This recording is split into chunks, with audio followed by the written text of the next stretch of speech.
Hello everybody and welcome here to Strasbourg in July 2014. It's a wonderful day here in Strasbourg, beautiful weather. We kicked off the week very nicely on Monday, which was Bastille Day, which was French national holiday, but all of the French MEPs and all the staff here at the Parliament were working. Congratulations to them. But marvellous firework display on the Monday night, and then on Tuesday we started work, and our first job was to discuss, debate and vote on Parliament's recommendation for the President of the European Commission.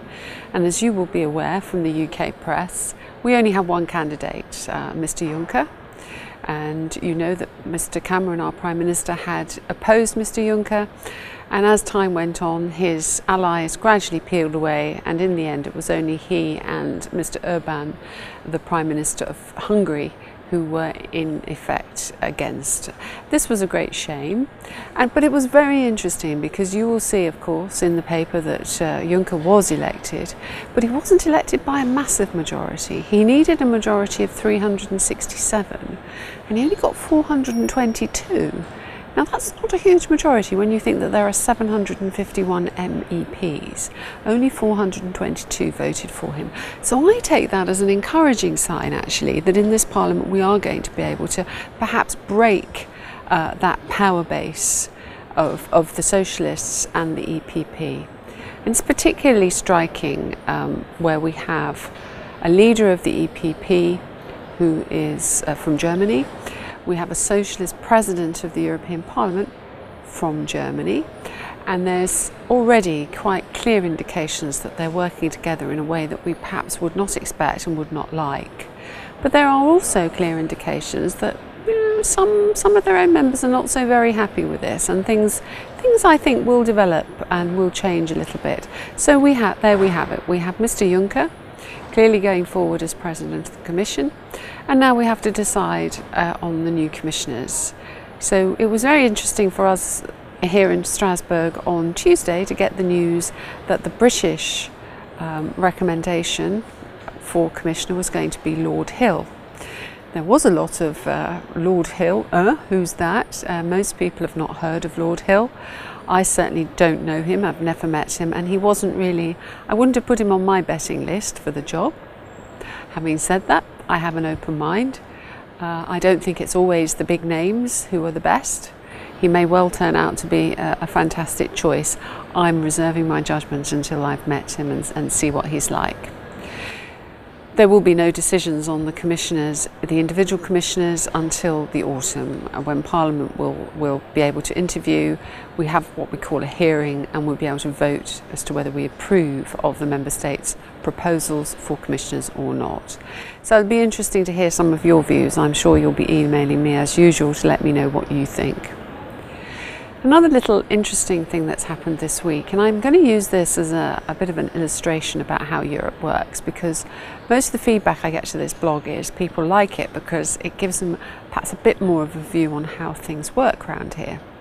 And that's something called the Maternity Leave Directive, and you'll remember over the last 4 years we've discussed it a few times.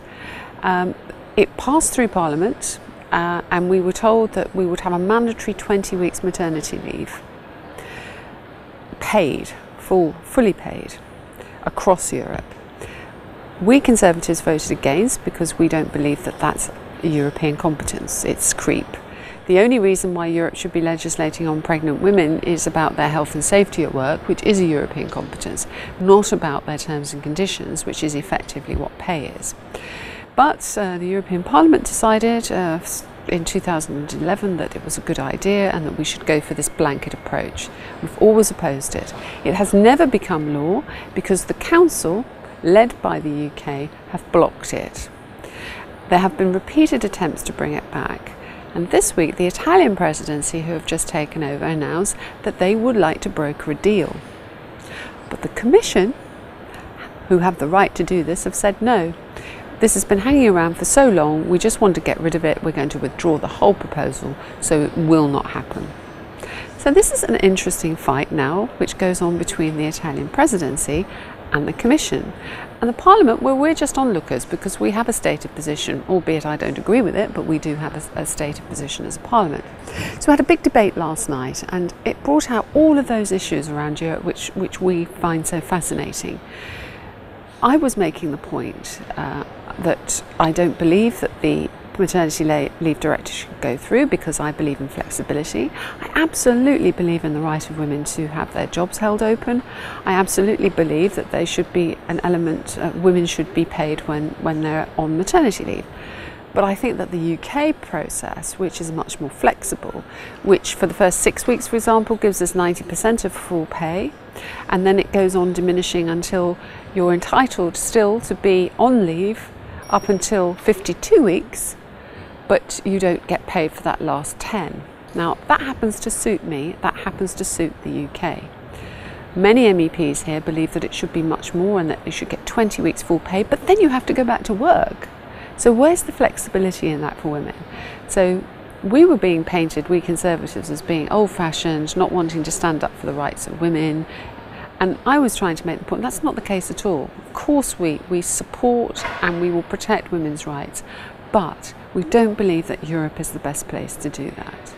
And it's an absolute microcosm of what we Conservatives believe. And we're so often portrayed as being backward and trying to erode people's rights. And it is simply not the case. What we are saying is those rights exist, but they are protected by the member state sovereignty, not by the overall European Parliament.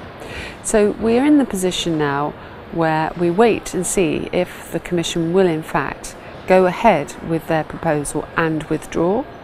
And then let's see what the Italian presidency will do. It's going to be an interesting state of affairs. So, with that little policy issue, not a lot else going on this week. I look forward to coming back speaking to you in September about what's happening in the new Parliament and the new legislative process. So, thank you very much. Have a lovely summer. I know I will after the trials and travails of the election. I'm going to have 4 weeks off, for which I make no apologies. And I look forward to seeing you all in the autumn.